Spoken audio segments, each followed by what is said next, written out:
Hello দর্শক বন্ধু, welcome to my channel easy to learn, keep learning and keep growing. আজকে আমরা জানব ভি বেল্টে প্রপার টেনশন চেক করে কিভাবে প্রিভেন্টিভ মেনটেন্যান্স করতে হয়। দুই প্রান্তে দুটি সিপ বা পুলির মধ্যে সংযোগকারী বেল্টের টেনশন একটি নির্দিষ্ট সময়ের ব্যবধানে চেক করতে হয়। এই ভিডিওতে আমরা দেখব কিভাবে এই ভি বেল্টের tension V belt tension measuring tool এর সাহায্যে চেক করে মেনটেন্যান্স করতে হয়। প্রথমে জানব কখন এবং কেন এই কাজের প্রয়োজন হয়। যদি বেল্ট খুব টাইট থাকে তাহলে বিয়ারিংকে ড্যামেজ করে দেবে, আবার যদি খুব লুজ হয়ে যায় তাহলে বেল্ট নিজেই ড্যামেজ হয়ে যাবে। এই জন্যই অ্যাকিউরেটলি বেল্ট টেনশন চেক করার জন্য ভি বেল্ট টেনশন গেজ এর ব্যবহার করা হয়। এর জন্য প্রথম কাজ হলো বেল্টের স্প্যান চেক করা, মানে দুটো সিবের মধ্যে centre to centre distance check করে তার মান টেনশন গেজের ঠিক সেট করে নিতে হবে। এটা করার জন্য আমরা যেটা করি সেটা হলো ডিস্টেন্স যদি কম হয় তাহলে স্টিল রুল দিয়ে চেক করব।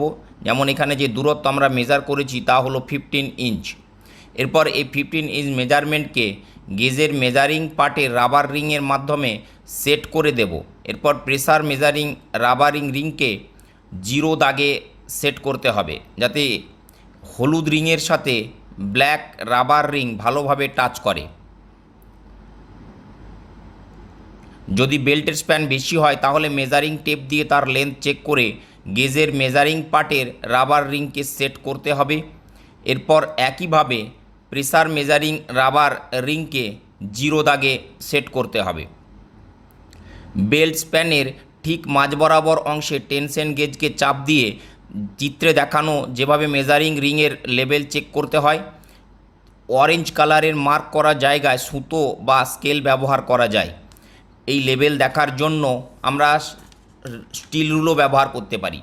এই মেজারিং রিংকে লেভেল করার জন্য কতটা বল প্রয়োগ করতে হয়েছে তা প্রেসার গেজের স্কেল দিয়ে দেখতে হবে। প্রয়োজনে 2-3 বার এই পদ্ধতি অবলম্বন করে তার গড় বের করাও যেতে পারে।